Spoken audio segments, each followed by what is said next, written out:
Welcome students to our today's new video. आज हम पढ़ने वाले हैं हेक्सोज मोनोफॉस्फेट पाथवे के बारे में, जिसे NADPH और राइबोस 5-फॉस्फेट के जनरेशन के लिए यूज किया जाता है। NADPH एक एनर्जी करेंसी है और राइबोस 5-फॉस्फेट हमारे जेनेटिक मटेरियल यानी DNA और RNA के सिंथेसिस में यूज होता है। पर ये दो फेज में चलता है स्टूडेंट्स, एक है ऑक्सीडेटिव फेज और दूसरा है नॉन ऑक्सीडेटिव फेज।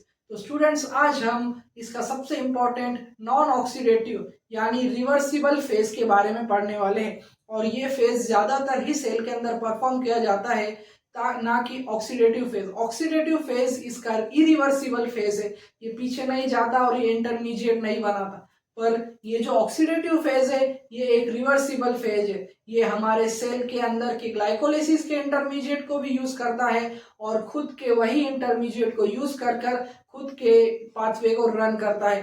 तो स्टूडेंट्स स्टार्ट करते हैं हेक्सोज मोनोफॉस्फेट पाथवे के बारे में। तो स्टूडेंट हेक्सोज मोनोफॉस्फेट पाथवे बहुत ही यूनिक पाथवे है और इसका हम नॉन ऑक्सीडेटिव फेज देखने वाले हैं और ये एक रिवर्सिबल फेज है। तो स्टूडेंट्स इसका जो प्रिकर्सर मॉलिक्यूल है वो है हमारा राइबुलोज 5-फॉस्फेट। पर आप सब सोच रहे होंगे कि राइबुलोज 5-फॉस्फेट आया कहाँ से। तो स्टूडेंट्स ऑक्सीडेटिव फेज का जो एंड प्रोडक्ट है वही नॉन ऑक्सीडेटिव फेज का प्रिकर्सर मॉलिक्यूल है। तो ऑक्सीडेटिव फेज हमारा स्टार्ट होता है स्टूडेंट्स ग्लूकोज 6 फॉस्फेट से, फिर वो कन्वर्ट होता है 6 फॉस्फो ग्लूकोनो के अंदर, ग्लूकोनो लैक्टोन के अंदर, और फिर वो कन्वर्ट होता है वापस से ग्लूकोनो लैक्टोन के अंदर, और फिर वो कन्वर्ट होता है राइबुलोज 5-फॉस्फेट के अंदर। तो स्टूडेंट्स राइबुलोज 5-फॉस्फेट हमारे ऑक्सीडेटिव फेज का एंड प्रोडक्ट है। दिमाग में एक क्वेश्चन तो आया ही होगा कि नॉन ऑक्सीडेटिव फेज ही सेल ज्यादा क्यों प्रीफर करती है।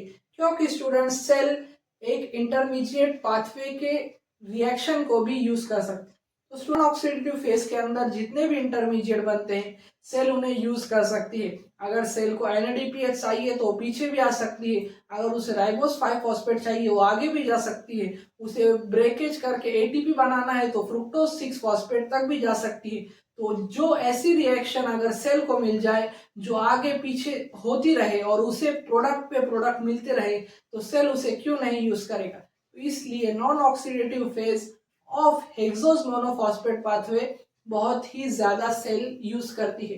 तो स्टूडेंट्स सबसे पहला मॉलिक्यूल जो प्रिकर्सर मॉलिक्यूल है वो है राइबुलोज 5-फॉस्फेट, जो कन्वर्ट होता है हमारे दो मॉलिक्यूल के अंदर, राइबोस 5-फॉस्फेट और ज़ाइलुलोज 5-फॉस्फेट के अंदर। और यहाँ पर जो एंजाइम यूज हुआ है स्टूडेंट वो है फॉस्फोपेंटोज। कौन सा स्टूडेंट? एपिमरेज। और यहाँ पर यूज हुआ है फॉस्फोपेंटोज आइसोमरेज। तो स्टूडेंट्स फॉस्फोपेंटोज आइसोमरेज एंजाइम जब राइबुलोज 5-फॉस्फेट पर एक्ट करता है तो वो बनाता है राइबोस 5-फॉस्फेट, और जब एपिमरेज एंजाइम एक्ट करता है तो वो बनाता है ज़ाइलुलोज 5-फॉस्फेट। तो स्टूडेंट्स राइबोस 5-फॉस्फेट को DNA और RNA सिंथेसिस में यूज किया जाता है यहाँ से, और यहाँ से राइबोस फॉस्फेट को सेल बाहर निकाल लेता है।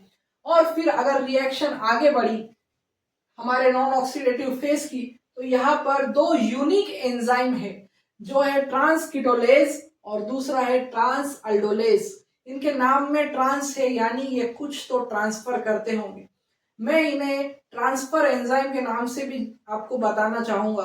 और ये एंजाइम क्या ट्रांसफर करते हैं स्टूडेंट्स? ये ट्रांसफर करते हैं कार्बन मॉलिक्यूल्स। ये कार्बन्स को ट्रांसफर करते हैं, इसलिए एक का नाम है ट्रांसकीटोलेज और दूसरे का नाम है ट्रांस अल्डोलेज। तो स्टूडेंट्स इसमें से जो पहला एंजाइम है ट्रांसकीटोलेज वो ट्रांसफर करता है दो कार्बन मॉलिक्यूल को। कितने कार्बन? ट्रांसकीटोलेज दो कार्बन मॉलिक्यूल को ट्रांसफर करता है और ट्रांस अल्डोलेज 3 कार्बन मॉलिक्यूल को ट्रांसफर करता है।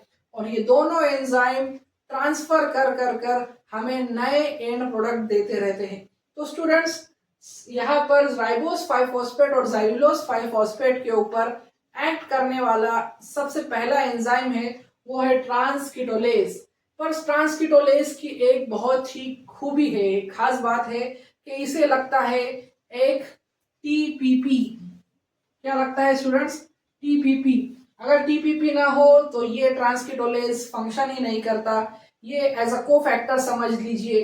कोफैक्टर टीपीपी लगता है। अब टीपीपी क्या है? टीपीपी है स्टूडेंट्स थायमीन अमाइन पायरोफॉस्फेट। क्या है स्टूडेंट?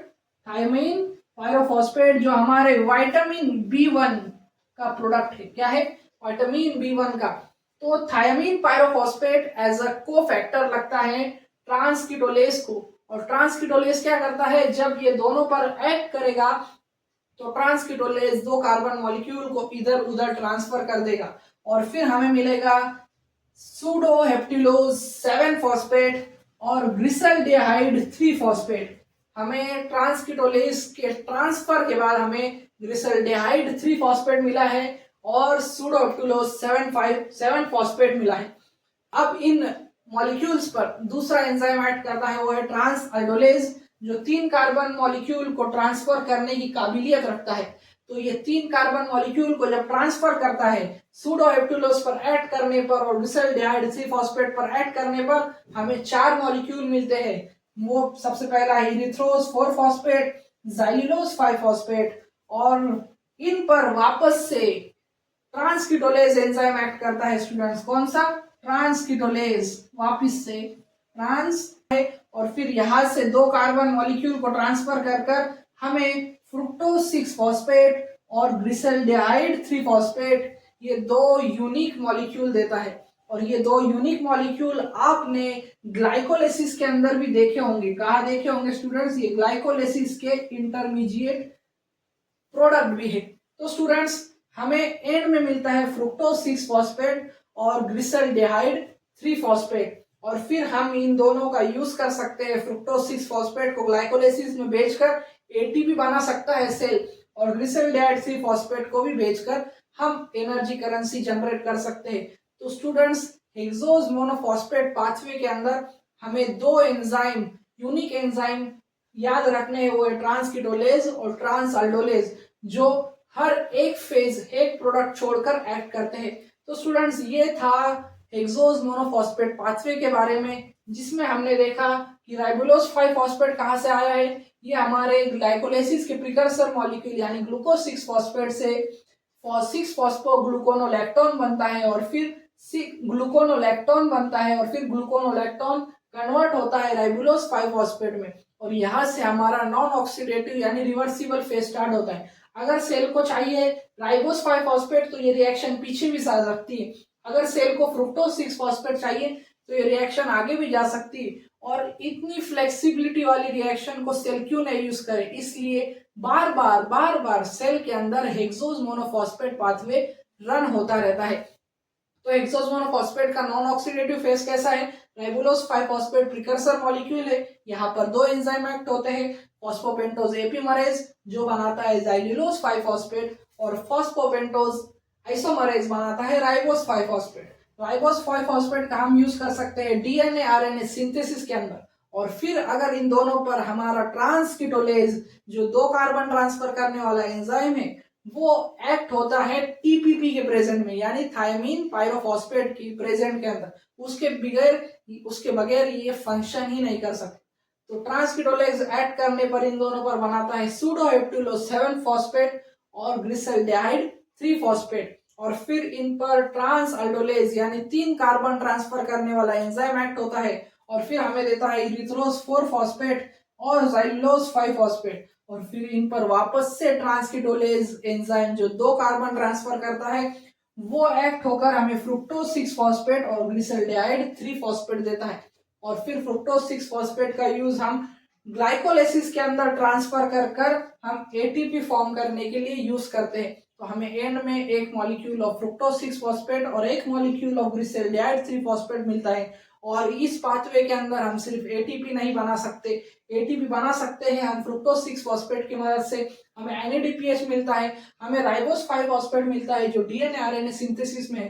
तो ये एक ऐसा यूनिक पाथवे है जिसके अंदर हम जेनेटिक मटेरियल सिंथेसाइज कर सकते हैं, एनएडीपीएच सिंथेसाइज कर सकते हैं, इसे दूसरे पाथवे का इंटरमीडिएट पार्ट ट्रांसफर कर एटीपी सिंथेसाइज कर सकते हैं। तो ये एक मल्टी फंक्शनल पाथवे है और इसे सेल बायोलॉजिस्ट एक ट्रैफिक जैम कंट्रोलर पाथवे भी कहते हैं, क्योंकि ये पीछे भी जा सकता है, आगे भी जा सकता है, ये कई इंटरमीडिएट को कंट्रोल भी कर सकता है। और हमारे सेल के अंदर ये बायोकेमिस्ट्री का यूनिक पाथवे बार बार होता रहता है और इसीलिए हमारी सेल प्रॉपर फंक्शनिंग कर पाती है। तो स्टूडेंट्स, मुझे उम्मीद है कि आपका कंसेप्ट हेक्सोज मोनोफॉस्फेट पाथवे के बारे में क्लियर हो चुका होगा और ऑक्सीडेटिव फेज जो एक रिवर्सिबल फेज है, आगे पीछे चलने वाला, उसके बारे में तो आप कभी भूलेंगे ही नहीं। तो ऐसी वीडियोस के लिए मेरे चैनल को लाइक करें, शेयर करें और सब्सक्राइब करना ना भूलें। Thank you for watching.